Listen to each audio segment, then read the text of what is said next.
girl didn't know there was a monster in the forest. They didn't see the creature with red eyes, 6 arms, and a long body glide along like a bloated snake. Nor we get is story time with Mrs. Santiago.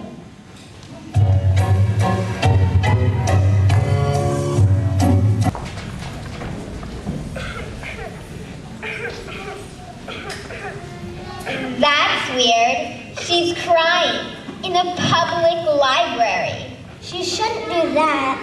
Come on, let's get out of here. Mom and Dad will be waiting for us. Where are we? I didn't know the library had so many books. Don't worry. I know exactly where we are. I think... Come, this way. I think I see a way to the library.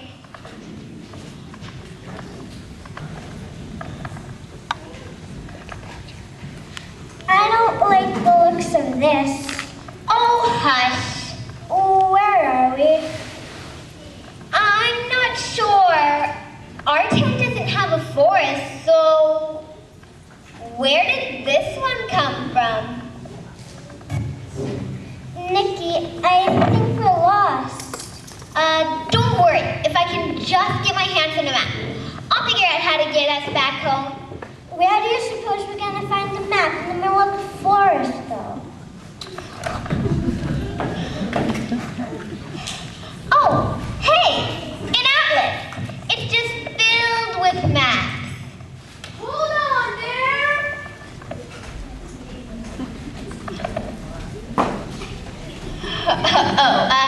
Don't think I'm complaining, but do you folks realize that your crossbows have books in them and not arrows?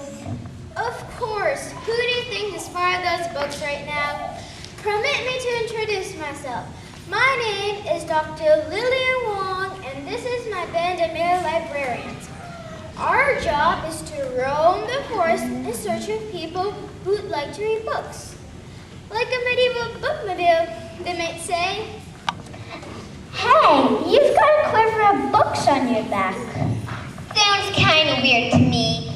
So if you don't mind, I think we'll just take a look at these maps and head back to the library.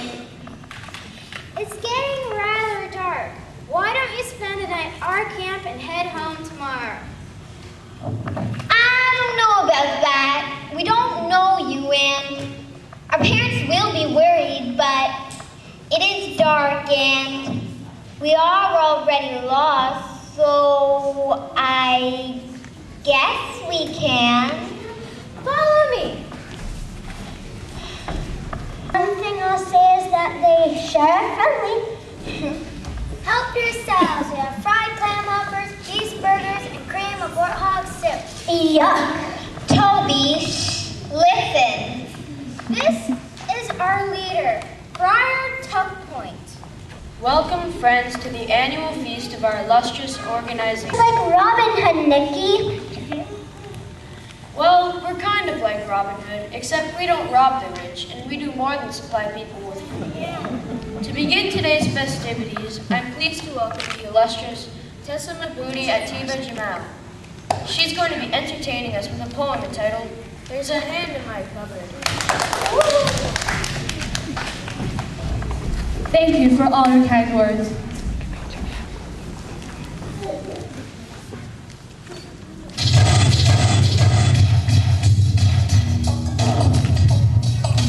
I'm not alarmed by food, chef. That's what food is for. It's not much food, that's what food is for. Oh,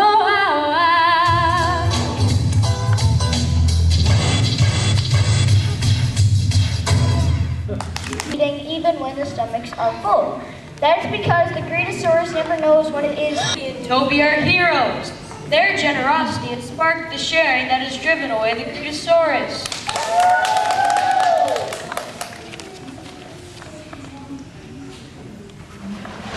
He looked when he ran away. Boy, that was close though. Before we say goodnight, I have one more extremely important thing to do. Each year, we select someone new to join our group. Each year, we ask someone to help fight on the side of the hungry and the hurting. I believe that Nikki and Toby have earned that right. If not for them, we might be finishing our meals in the 24 stomachs of the Greedosaurus Rex.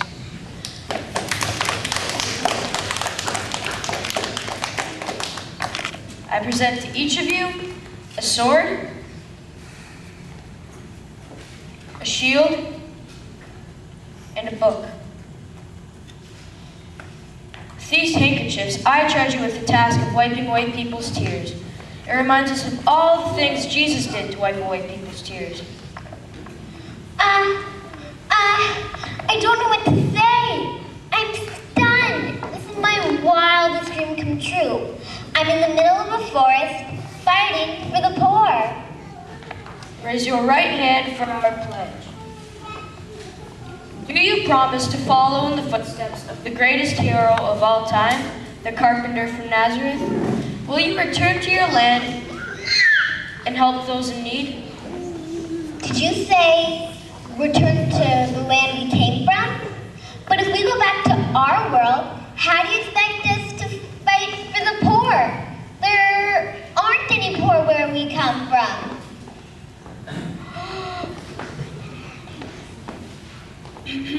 Will you return to the land you came from and help those in need? But there aren't any poor where we come from.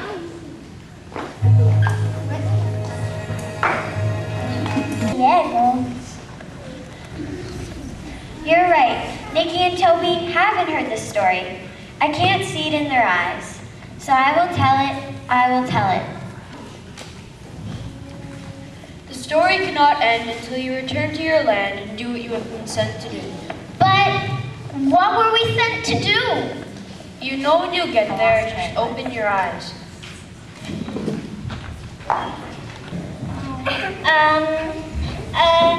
Here, do you need this? I think I know what Briar was trying to tell us. No matter where we live, there'll always be people who need help. We just need to open our eyes. Okay. Duck!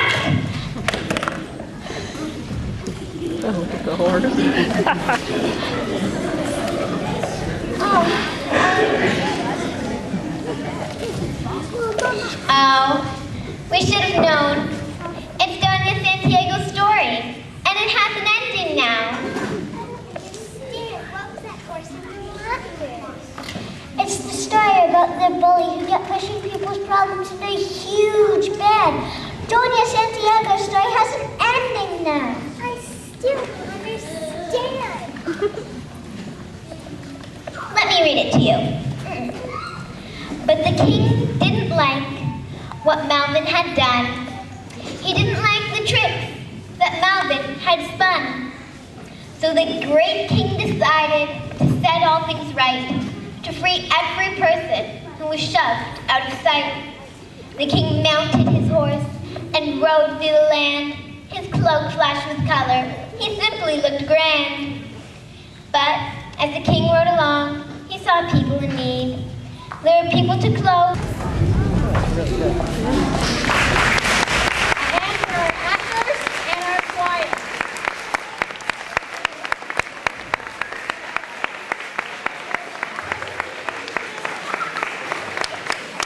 These boys and girls have been working tirelessly since January, February, memorizing lines, gestures, actions, and then the choir has been working as hard, if not harder, and it's their voices you heard through this whole presentation. So again, for our actors and our choir, another round of applause. Hard and hard.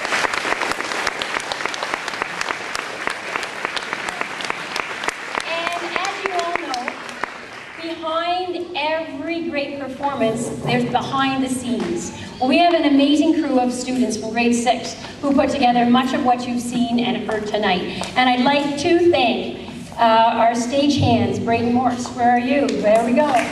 Albert Brigas, Jillian Walker, and Dina Dunlop. They were in charge of changing scenes and props. Awesome job, ladies and gentlemen. Mr. Craig Kelly, over on the sound, thank you very much for being with us and donating your time. His expertise and his assistant, Emma Hosian, who was controlling the music tonight. Awesome job. And lighting, and of course, I think these people really enjoyed their job, as you can tell. Over we have behind us, Alec Finnick, behind us right in the back. Over on the right, Toby McConville, and back here, Jackie Luciano. Awesome job, gentlemen, awesome job. Also, with this, all of the artwork that you see was the students of St. James School. Some are with us, some are not, but we're going to mention their names just the same. If those children are in the audience, or if you're also in the stage, would you just raise your hand so we can also see the talent that's at our school? Angela Chen, Nicole Gorolova, Ijam Manuel. And of course, thank you to our audience for being here tonight. Pleasure to have you with us, and one nice way to sort of coast into the end of our year. The talent at St. James is alive and well. Thank you for joining us this evening.